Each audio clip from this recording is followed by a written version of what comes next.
Hello there. Welcome, folks. I see we have a few people joining us already. How's everybody doing today? And, oh, I see, Taylor, you're typing. Amazing. We do have the chat going, so feel free to jump in. Yes. Hello. Feel free to jump into the chat, interact. Oh my gosh, Taylor, hi. Good to see you or virtually talk to you. And I have a little presentation that we'll get kicked off with. But before we go into that, I want to make sure we give folks time to join. So we'll give a couple more minutes. And in true webinar style, maybe if you could put in the chat where you're from, what the weather's like today, maybe. I am tuning in from Reno, Nevada. And it is snowing. It was 50 degrees Fahrenheit for a couple of days. Fake spring, we call it. And now the snow has hit. Toronto. Okay, I can't talk then. If you guys have a snowstorm, then I'm off the books. All right, 38 degrees there. Okay. Columbus, unseasonably warm. Oh, I envy the 70 degrees, definitely. London, welcome. Oh I think my it's about minus 40 where I'm at, Lilith, right now today. So, Yep. But March and April are just around the corner. So We're close. We're close. Some sunny weather. That's good. Okay, we'll live vicariously through the folks that are enjoying 70 degrees and sunny. And some rain. All righty. Makes sense. We like the rain too. And Jordan, where are you tuning in from one more time for the folks? I am in Regina, Saskatchewan, Canada. So extra points for anybody who knows where that is. Maybe the people in Toronto will. Yeah, so basically right in the middle of Canada. Awesome. Awesome. All righty. Well, we've got some folks here, so I'll go ahead and kick us off just with some slides, classic, just to get us started and to make sure everybody's on the same page. But folks, as questions come up, throw them in the chat. Let us know because we want to have this, interactive as we can. But also, we'll have time for more questions as well. So I'll go ahead and share my screen here. And I believe you're seeing Tymeshift. Let's up your reporting game. And that's really what we're here for, to make your reporting experience with Tymeshift the best that it can be. And we are going to go through some logistics first. So first of all, ask questions in the chat. Keep them coming. Second, there will be a recording sent out after. So if you miss anything or if you'd like to re-review, we'll be sending it over right after we conclude the session today.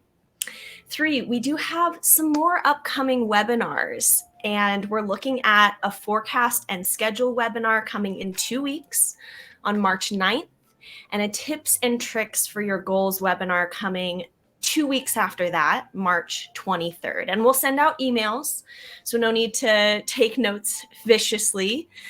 But those are going to be good opportunities for us to dig into other sides of Tymeshift together and really get into the nitty-gritty. So keep an eye out for those. Feel free to jump on our webinars page as well and sign up today if you'd like, so you don't forget.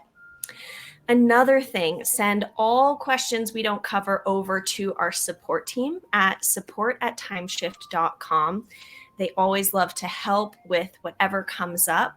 So in the event we don't cover anything, let the support team know. And also, if you have recommendations for future webinars, things that you'd really like to dig into or specific use cases you want to cover, we are happy to do that as well. So let us know in the chat, shoot us an email, and we will go ahead and put that on the agenda for upcoming webinars. Now we have our lovely CRO, Jordan, joining us today, walking through reports. And he's going to be covering some of these things, but we're also doing it live. So, really, as the flow takes us, Jordan, you know best, covering reports, reporting templates, and metrics that we should all be keeping in mind. And with that, Jordan, I think I'm going to pass the ball on over to you, and we'll go ahead and get started. Perfect. Thank you for the intro, Lilith, and thank you everyone for joining today. I am going to get started, and as Lilith said, I'm the CRO of Tymeshift, so I help our sales, success, support, and finance teams here at Tymeshift to help our customers as much as we are able. And so in this session, I'm not going to give too much of a background about Tymeshift. I think everybody here, most people are existing customers or have seen the tool in some way, shape, or form. But I will say that I am going to be going through the version 2 of our product. So some customers might have, our older version 1 with our, legacy scheduling and with our summary report. And so today I'm going to be focusing on the second version of our product, which was released in July. And all new customers are on that new product. So I will be focusing exclusively there. But so if there are any other questions about things related to summary report or other tools, please, like Lila said, reach out to support, and we're happy to jump in and answer those questions afterwards. And I'm going to go through the platform for probably about 30-40 minutes and try to leave another 20 minutes at the end for questions. But send questions through the chat as we go. We'll write them down, and we'll try to get to them all afterwards, and maybe have an open forum for discussion as well. And so in this session, I'm going to go over some of the key concepts for reporting, what some of our customers are using in our reporting templates, and some of the value, because I know with Tymeshift, there's a lot you can do with reporting. There's a lot you can do with our dashboards. So really focusing in on the common use cases and what people are using it for. So with that, I am going to get started, and I will start sharing my screen. Okay. Perfect. And so I know everybody can see this because I can see it on my webinar screen as well. So I want to start out just really quickly. I know everybody is familiar with the way that Tymeshift tracks and the agent experience within Zendesk, but I wanted to quickly touch on this before we get into the reporting, because as a lot of people will know, Tymeshift will follow the agent around in terms of while they're working. They won't have to update anything. They won't have to move around in Zendesk and mark where they are. It will actually just follow based on which ticket they're in, and they're able to mark their breaks and their lunches and things of that nature. Now, the reason I'm mentioning this is with a lot of people, already probably familiar with this and having this set up with their agents, is that it's important to call out that we talk about how Tymeshift has the deepest integration with Zendesk. I mean, what does that mean? Why does that matter? And it's for this reason. Now, we are able to track that time as agents jump between tickets. And when it comes to real-time management and when it comes to reporting, you're actually able to see that information on these different screens I'm about to show you in real time, as opposed to other ways of doing it in the industry are, and other tools will just, once an action is taken on a ticket, then it will update. And, so if somebody doesn't take action on the ticket for 2 minutes, 2 days, you won't actually have that information until that happens. Whereas in Tymeshift, as they move around, you will be able to see everything that happens. And then as well, you can request time off, do shift trades, a number of other things. And the important thing is for the agent, it's all in one app. And so as that time is being tracked throughout the day and as the agents are working, it gets populated on our agent activity screen. And so the agent activity screen, what's important here and the value that you get out of the agent activity screen is to be able to identify, long tickets, to be able to identify untracked time or idle time that the agent might be having throughout the day. And then see things like what were their, if you're using Zendesk Talk, what were their talk states and what were their, were they in adherence if you're using the scheduling product. So I'll go through that a little bit more, but the value here is that, the agent long tickets and the idle time, if you can reduce that, and I'll show you that in some of our other reporting, how to get that not just on the daily view here, but over a longer period of time. If you can reduce those instances of idle time and long tickets through coaching, that is where you have a really strong impact on productivity, and where a lot of our customers will mention that, it's up to 20% or more of efficiency gains by using the tool and just being aware of those two things. So when you're coming into agent activity, and it's important to note that you can group this, and again, with that Zendesk integration, all of your agents come in automatically. As soon as you just connect the two tools, they come in automatically, your groups come in automatically. So when you come into agent activity, you can filter by group, you can filter by location, and you can filter by teams. So if there's, 60 people in, the Ireland office, and, I have 15 people on my team, I can set up a team in Tymeshift and then come in and just look at my team. So if in some instances where you have, over 50 agents or even over like 30 agents, there might be a lot to look at. So you can just look at your individual teams, and you can also go down to the actual individuals by using the Control F functionality. So I won't spend too much time on agent activity, because I think it is one of our core features, and people do have used the product and use this tool. But the important part is when you come into agent activity and you see these tickets, and let's pretend this 22-minute ticket was, an hour long, for example, is an hour-long chat. Well, what's happening with that ticket? I'm just going to click in, I'm going to go into the Zendesk instance, and I'm going to see that ticket number, and I'm going to see what's happening on the ticket, so that if, Teresa needed any coaching, you know what, actually the customer is asking about this, and we should give them this answer really quickly. I think that will stop the back and forth, and I think that'll allow you to, solve this quicker. Or if she's stuck, you might be able to say, hey, check this documentation, and you should be able to find the answer. And then you're able to impact those things in real time, and you're able to save that time in real time. And then obviously untracked time, idle time, we want to get that down through either tighter forecasting or, the agent just being more available for the queues and having that coaching. And again, on this particular screen, if you're using the second version of our scheduling, or our new version, the auto schedule, which looks like this. I'll just quickly jump over. So this is the version of the schedule that I'm talking about. If you're using that version of the schedule, it'll pull back over to this agent activity screen, and it'll show what was the agent working on throughout the day, and were they in adherence or not. And so this person was supposed to be working on tickets. They were actually working on chats. Maybe the queues were really overloaded that day in chats, so they jumped over, and they just, the schedule didn't get updated, and we say, okay, that's all good, that's fine. Or, hey, we needed you in tier 1, and our backlog grew quite significantly because you were over in chats, sort of waiting for chats, and maybe you're idle for a little bit in those chats. So it's this type of information that you can glean from agent activity, and to see the adherence throughout the day. And then the way I like to, talk about our reports function is that it is a way to see those productivity metrics, more productivity metrics over a longer period of time. So in these reports, you can choose, up into, months back, weeks back, few days back. You can choose the time period in which you want to look at a number of those metrics.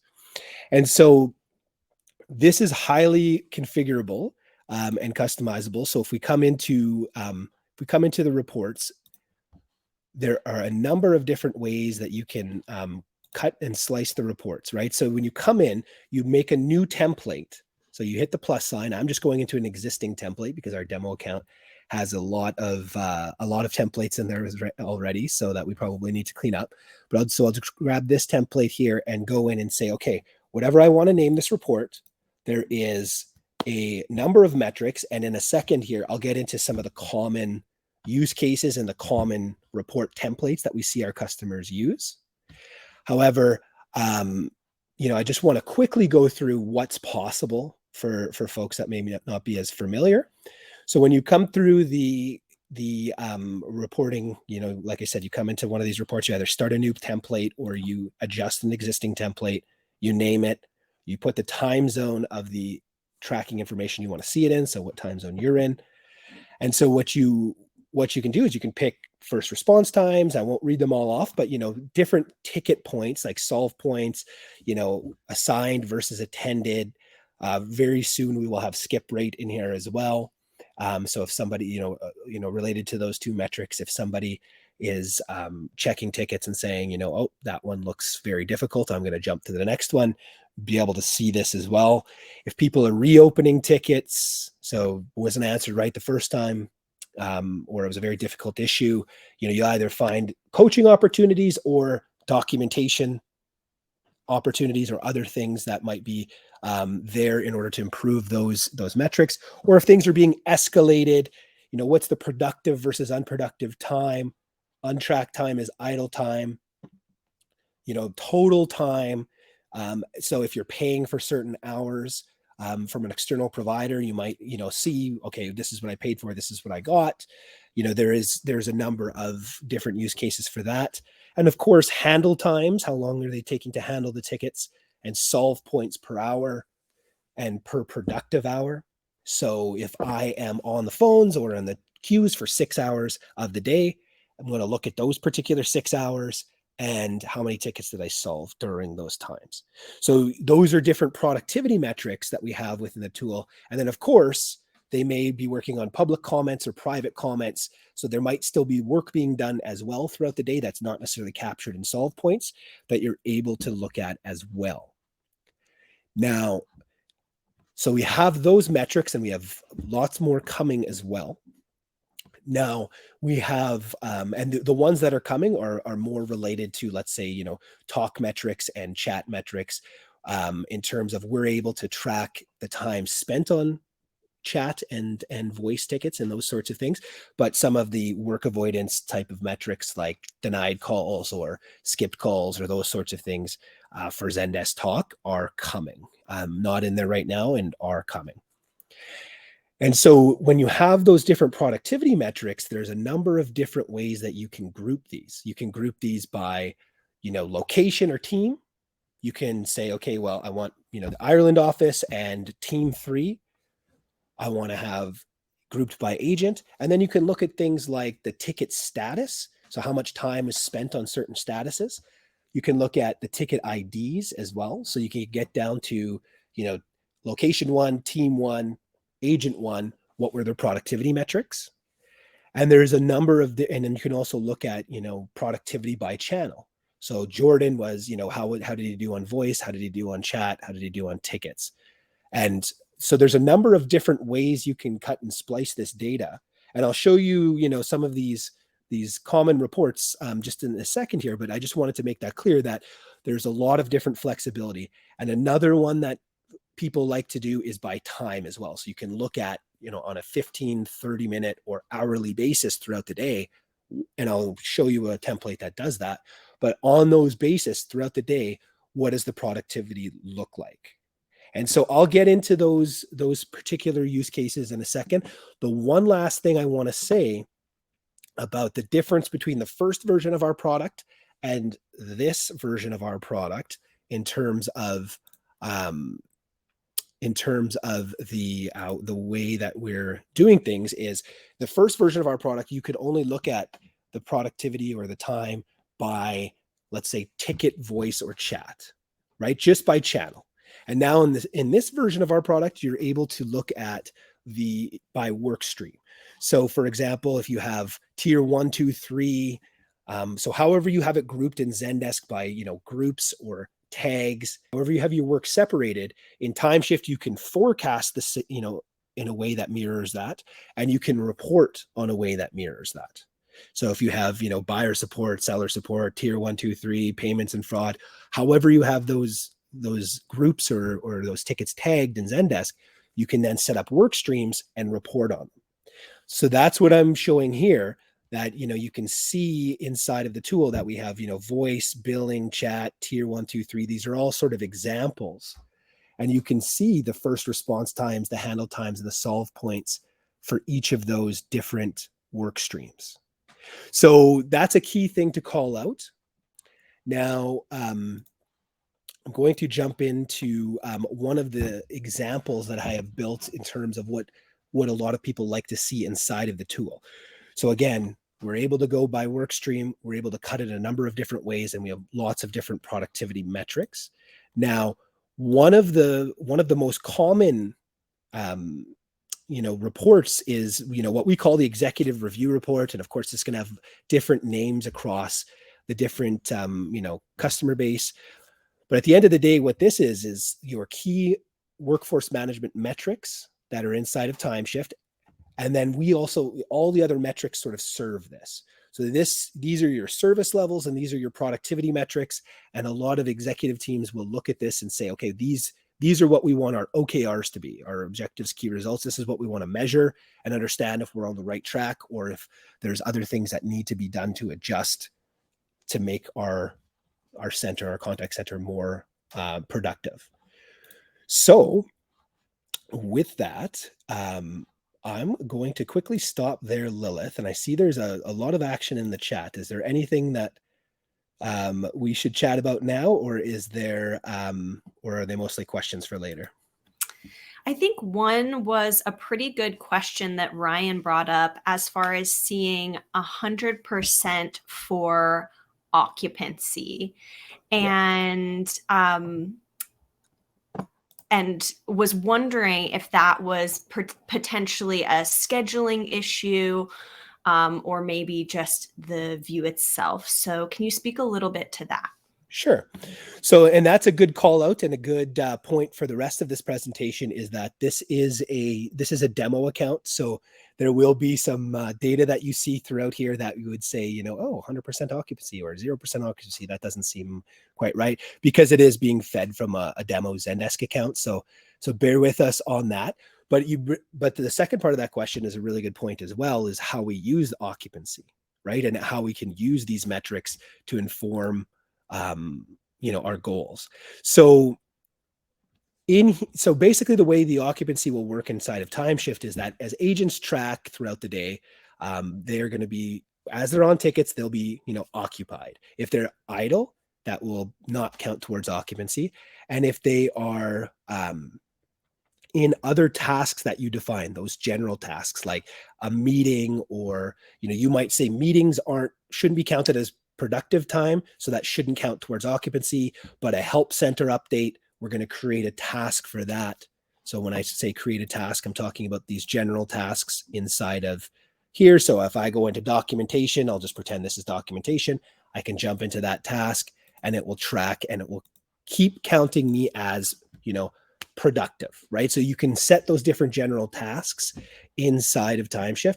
And so throughout the day, if you're idle or you're in a number of different meetings that aren't directly work related to being on the channels, then it will not, those tasks won't count towards occupancy. And we target anywhere from 80 to 85%, I believe, is the industry standard on what we should be shooting for.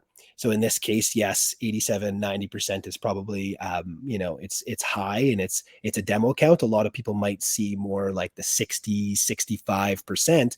And then that's going to tell you one of two things. It's going to tell you, well, we have too many other unproductive tasks that the agents are doing throughout the day that we need to either spread out, via scheduling and sort of stagger those out more so that 80% of their day is on productive tasks and in the channels. And then another thing that can contribute to that as well is the forecast. And it is, if we're overscheduled and people are waiting or they're idle, then this occupancy figure will be affected by that as well. So then you can take a look at the forecast and the scheduling and look at what you can do to tweak that. So if we jump over, if I come into this screen and I go, Control F, I go to schedule. Command K is what I needed there, not Control F. So if I go schedule and I come over to our scheduling product and I see this, if I go back and look at what our net staffing versus our scheduled staffing should have been for a previous day. It's just, I believe it's loading up here. We had something for Wednesday.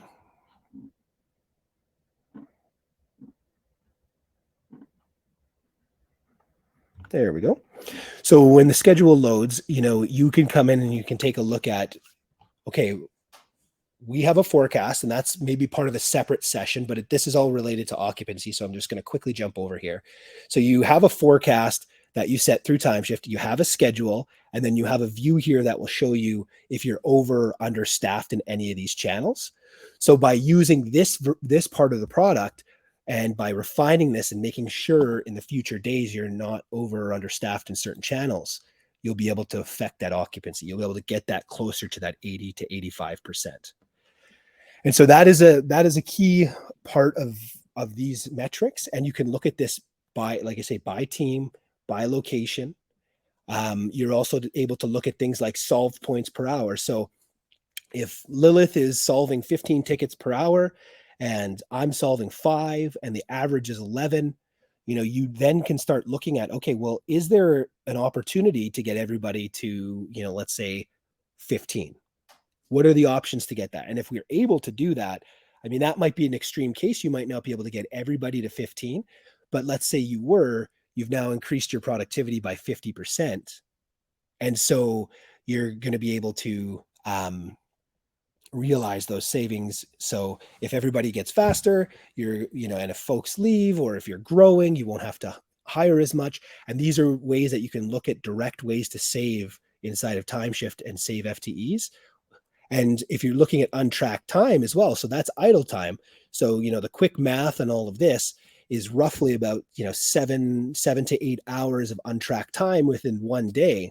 So by using this tool, now this again is demo data. So, it may not be that folks have a full FTE of untracked time every day. But if that was the case, you'd be able to quickly see that. You'd be able to look down into, okay, well, let's see what happened with this team. They have 2 hours of untracked time. Where was most of that untracked time? Which agent was it with? And then you can dive deeper on all of these things, and you can find where, that happened throughout the day, which agent, and then you're able to coach them and have a conversation about that. And maybe, if you're looking at long tickets as well, that's another thing you can find. So maybe I'll stop there for a second, and just go back to that untracked time concept. You go, look at the team, look at the agents, find where the highest untracked time is, have a conversation, find out why. Was it the fact that they were sort of waiting idle for tickets, or was it that they were just not in the queues when they should have been? Find out the reasons for that, get that down, and you're able to save money. You're also, sometimes folks might sit in tickets for a long time as opposed to untracked time. And where you're able to see that is to take a look at, okay, well, let's go down to each agent and let's find their, average handle times. And then we can go down to the ticket level and we can say, okay, which ticket took a long time? So this ticket took 23 minutes, for example. This ticket took 21. Let's go in, let's click into that ticket and let's go through, find out what happened, find the coaching opportunity, have that discussion with the agent, and start getting your handle times down, start getting your solves per hour up. And these are some key ways to affect productivity within the contact center. And so again, untracked time, occupancy rate, solves per hour, and handle time. Those are the ways. And then you can also balance that out with public and private comments. So maybe the solves per hour were low for whatever reason, but maybe there was still a lot of activity, right? Maybe they had quite a bit of activity in the public or private comments. So they were still very busy throughout the day doing quite a bit of work. They just weren't necessarily solving.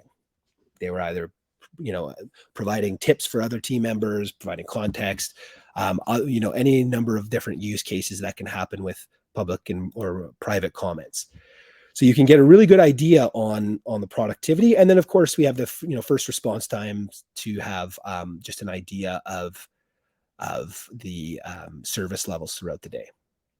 And then reopen points is another one where you're able to see, is this an individual? Is this across the team? How do we ensure, let me take a look at some of these tickets that may have been reopened, and let's take a look at that and see what we can do to impact that and get the reopens down. So that's one report. That's our executive review report that a lot of people like to use. And again, if somebody wants to take a look at, how the contact center is doing, this is a really quick way to understand if we're being as efficient as possible. We have the 80 to 85% benchmark. You see the variance between solves per hour with folks. If there's not a big variance and everybody's, right around the average, you're probably moving as productively as you can. And of course, reopen points is another one to see if we're answering it right the first time. Now, another way you can look at this is on an hourly basis. So you can say, what are our first response times, reopen rates, productive time, occupancy, handle times per hour. So you can look at, previous days and say, when was there an issue, right? Were we fairly good throughout the day, but then the volume just, got a little bit higher than we were expecting, got a little bit out of control. And so the handle time started going up. And things of that nature, like what was happening during that time? Was the system down? So all of the cases were just taking longer for troubleshooting. What happened? But you can see different parts of the day where you just might be more productive than other parts of the day. And so you can look at this by channel as well. So when you define all of those different channels that you're using and different ways that you segment your work, you can look at the productivity by channel as well. So you can take a look at, how productive were we in voice, and then you can break that down further into agents and say, is Jordan faster on tickets than he is on voice? Is he, how is that breaking down? Where does he need that coaching? And then another way that folks use the tool as well is to take a look at when you're looking at it, you can look at this per 15-minute interval as well, but you can look at things like, so I just made this report to show that difference, but you can also look at things like the total time and the ticket time. So you can look at it by team and by agent. So if you are paying a provider per hour, for example, and you say, okay, well, I bought, during the first, 5 hours of the day, I bought X number of hours, or for, this day I bought X number of hours of extra help in support, or I bought hours during these periods. There's a number of different models out there, but you can take a look at, okay, well, that's how much I paid for, and this is how much time was spent on tickets. This is how much of it was productive versus untracked or unproductive time. Occupancy rate was 68%. So did we just not have a lot of volume during that time? Or, were they occupied with other tasks?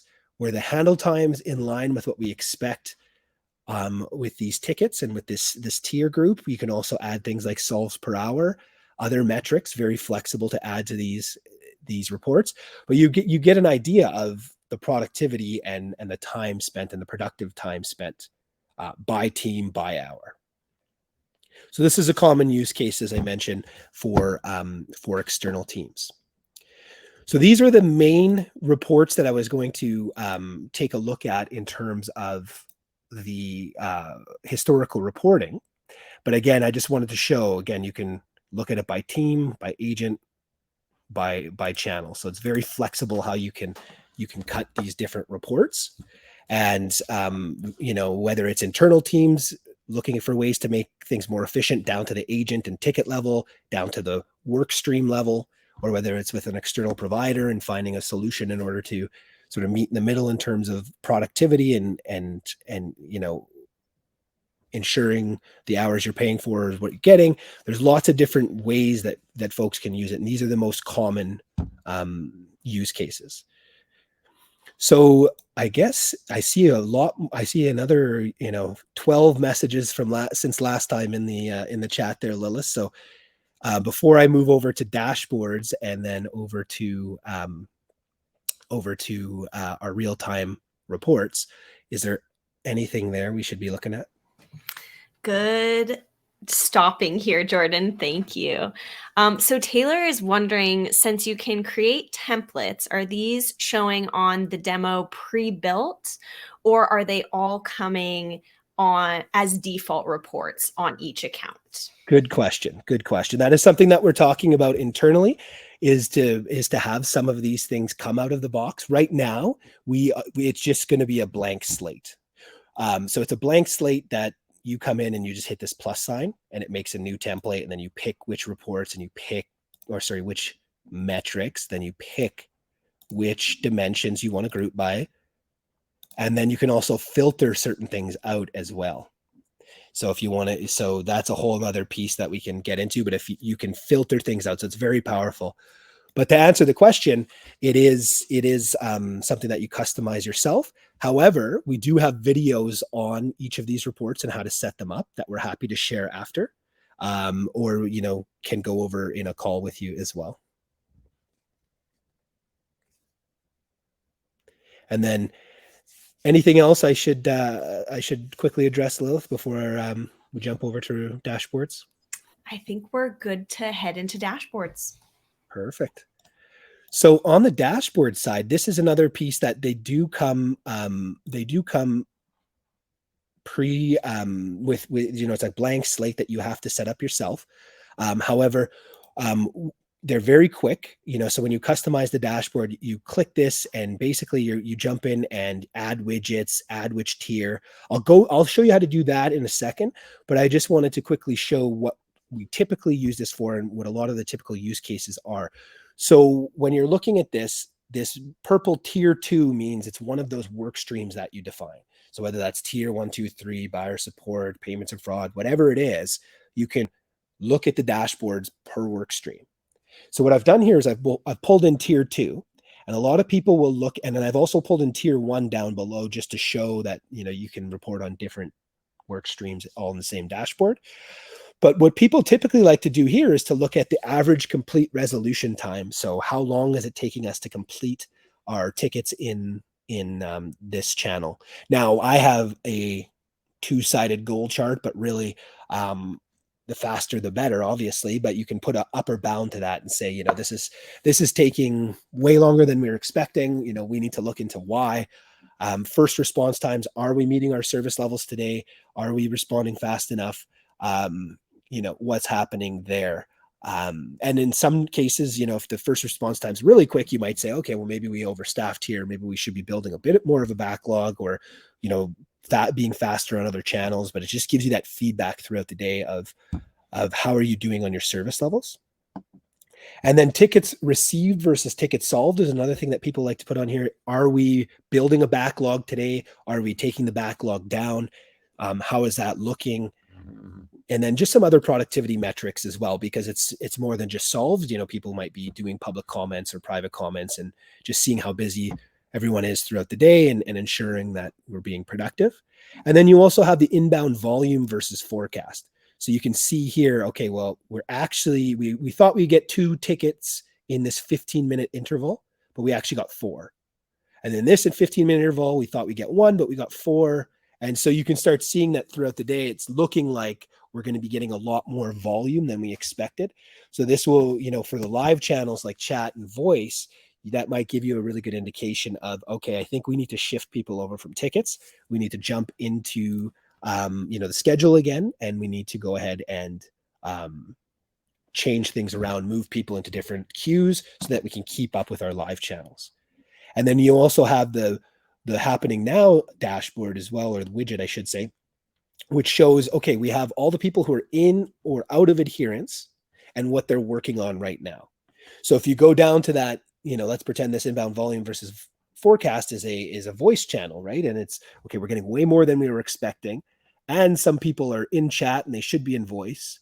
So we need to quickly send them a message and say, hey, can you jump back into that queue? We see that, I'm on break and I should be in a channel right now, so I'm out of adherence. And it shows how long everybody's been in that state and what ticket they're on. And so I can also see who is in adherence and how long they've been on certain tickets. So this is yet another view for everybody to be able to see what people are working on, if they're stuck, if they need help, and if they're in the right channel or not. So in terms of real-time management, it ensures that the right people are in the right channels and that we are meeting our service levels throughout the day. And if not, we're taking action in order to address that. And then in order to change this around, you just hit the pencil icon and you can pull from a library of metrics, right? So let me just pull in escalation time. Then you can pull in which work stream. And then you can also take a look at, different layouts that you want to choose for that. And then we also have, you can add happening now, and you can choose which team that you want to, so if the list is too long and there's too many agents, I might just want to look at my team. So I can just select my team and only see that on my dashboard. And then the final pieces of the platform that I'll quickly go through are agent attendance. So this is another real-time report where you're able to see inside of Timeshift, you're able to see if you're using our schedule as well, the new auto schedule. You'll be able to see when people were scheduled for, the time that they were scheduled for, what they logged, and then were there any over breaks? Was there any overtime? Was there any lates or left earlies? Any unplanned time off? So you can, quickly see if folks are late or leaving early, and how that might affect certain channels. Now, again, for each of these reports, you're able, so, you see some examples here of overtime. I was 5 hours late today. I think Lilith will talk to me after about that.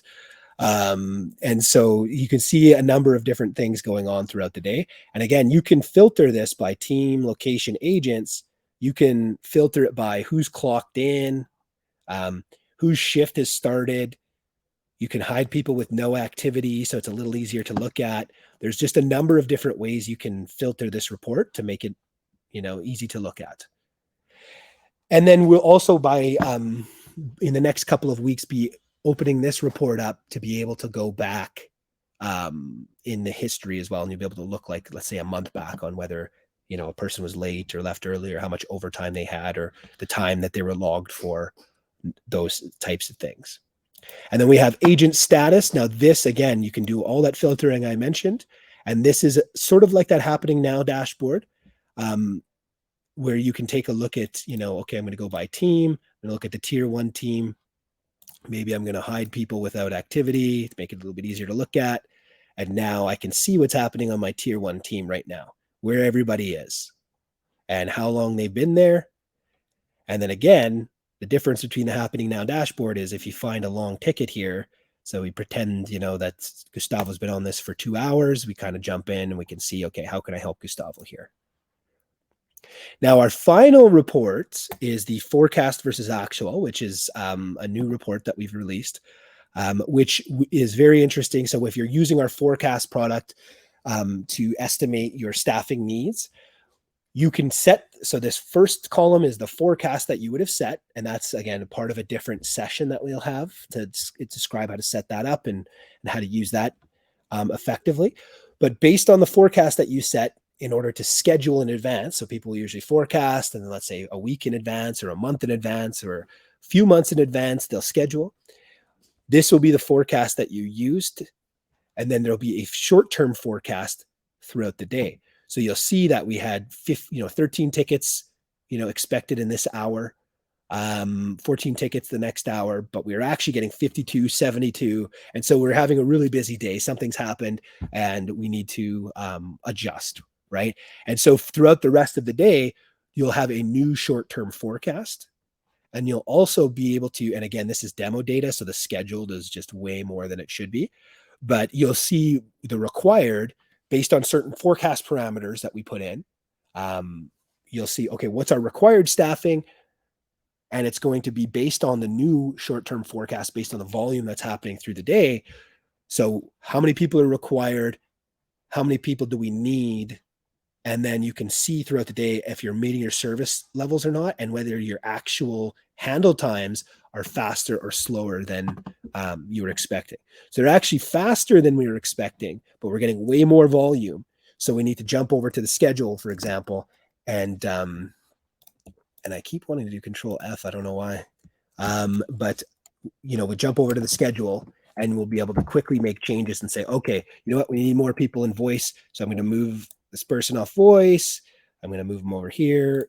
I'm off of chat into voice, and you can quickly make changes and adjust the schedule, update it, and it'll go to the agents in real time and let them know which channels they need to be working on next.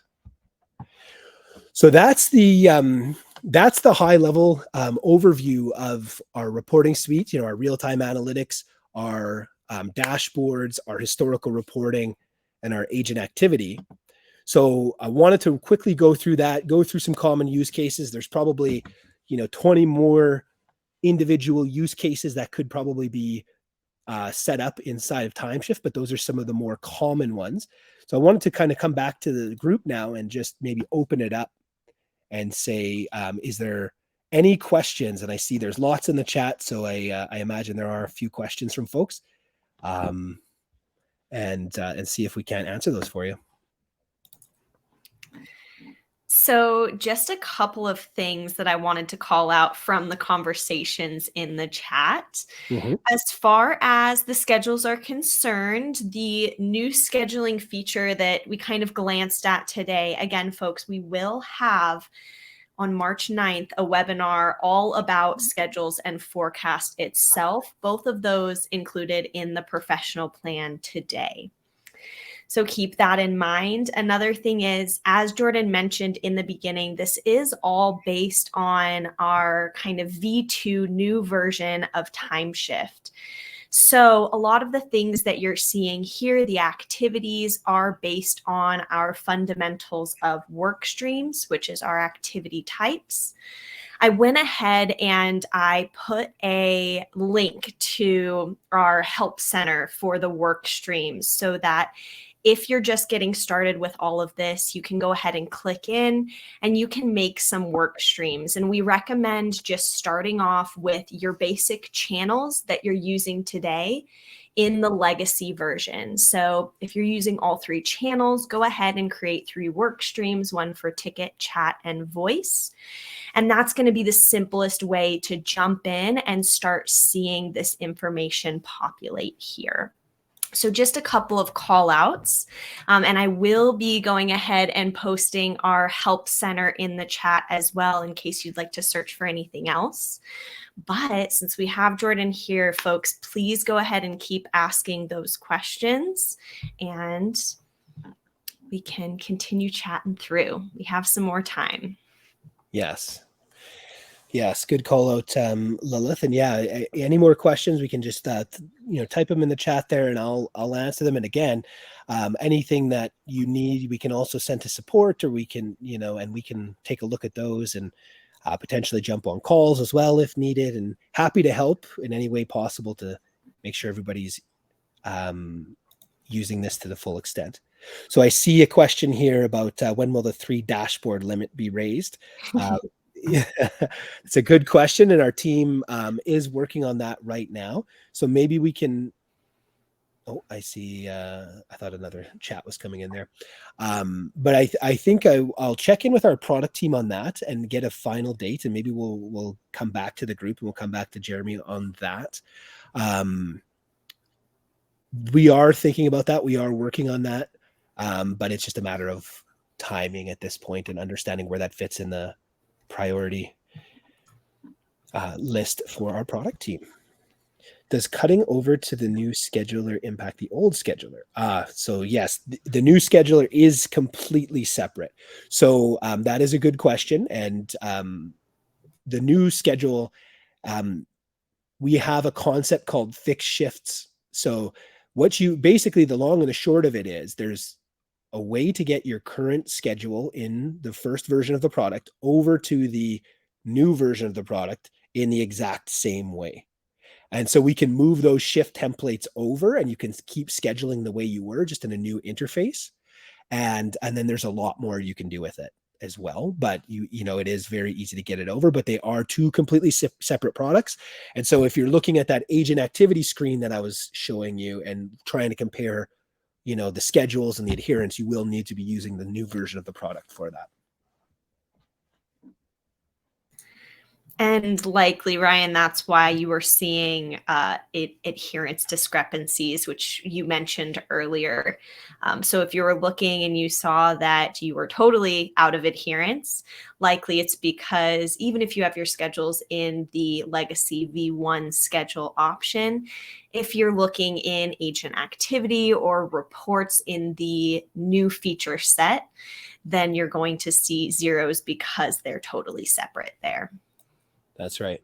And you can reach out to us as well. If you say, you know what, we need some help getting some of those templates over, reach out to us, send a question to support. And that's something that our success team can look at, our support and success team can look at potentially helping with. Either by sending some videos on how to do it. And then if still folks are stuck, we can look at other ways to help, but we want to make sure everybody is overusing this new tool and comfortable doing so, and we're willing to help however we can. Yeah, and so, but yeah, just back to that 3 or 4 dashboards. Just want to say, yeah, I mentioned that our product team will look at that on the priority basis, but just to give comfort that we are hearing that from a number of customers that they want to look at more than 3. So we are actively looking at that right now.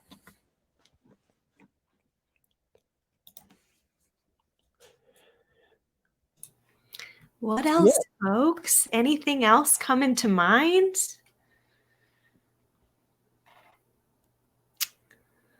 Okay. All righty. Well, feel free to continue adding until we wrap up today. Yeah, we can even give people back, a few minutes of their day as well, Lilith. If we want to wrap early as well, we can do that. And we're here for any questions, like we said. So, and if folks want to share as well, like offline, if there's other reports that they found useful, we're always looking for additional some of those use cases and things like that we can share with the rest of our customer group or on our help center as far as what might be useful. I think this is always welcome from our side. So yeah. So thank you everyone for your time today. And I think we could probably let people go a little bit early, Lilith. All righty, sounds good. 2 more links in the chat that I just posted. First is going to be our help center. Second is going to be our webinars page. So this is where you can sign up for all future webinars. And folks, we really do want to hear your feedback. Our goal here is to get you everything that you need out of Tymeshift. So providing immediate value from having these sessions regularly. So if there's any use case that you want to dig into, if there's any specific feature that you really want to go through step by step, let us know and we can schedule some more sessions like this to really get in deep with everybody. So on that note, again, you can email our support team at support@tymeshift.com if you have any further questions. And we will look forward to seeing you next on March 9th if we don't hear from you before that. And that is going to be for forecast and schedule session. And then tips and tricks, deep dive into everything else is going to be 2 weeks following that on March 23rd. So thank you all so much for joining. I hope you have a great day and we'll look forward to talking with you all soon. Thanks, everyone. Thanks.